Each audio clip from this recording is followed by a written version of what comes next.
Welcome to our channel. Today we how to transfer repositories from GitHub to GitLab with migration tools. Complete guide step by step clearly. Begin by logging into your GitHub account.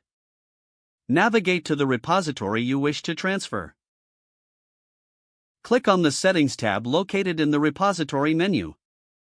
Scroll down to the Danger Zone section at the bottom of the settings page. Locate the option that says Transfer Ownership and click on it. Follow the prompts to confirm your identity and confirm the transfer. Once you have transferred the repository to a new owner, log into your GitLab account. If you don't have a GitLab account, create one by following the registration process. After logging in, navigate to the Projects section in your GitLab dashboard. Click on the New Project button to begin the import process. Select the Import Project option.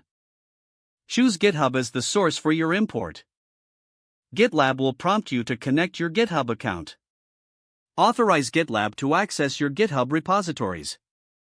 Once you've granted permission, your GitHub repositories will appear in a list.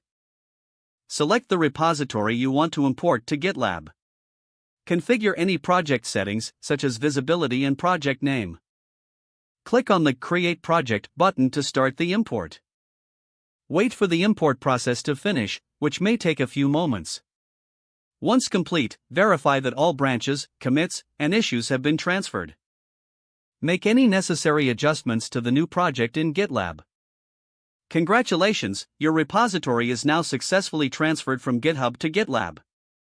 If the page does not load, refresh the browser or try again in a private or incognito window. Make sure you are using the correct email address, then retype it carefully to avoid small typos. If your password is not accepted, use the reset option and create a new strong password you can remember. Check your spam folder for verification or security emails, then complete any requested confirmation steps. Enable two-factor authentication if available to improve account security and reduce unauthorized access risk. After signing in, review your profile details so your contact information and settings are accurate and current. Don't forget to like this video and subscribe to our channel for more step-by-step tech guides.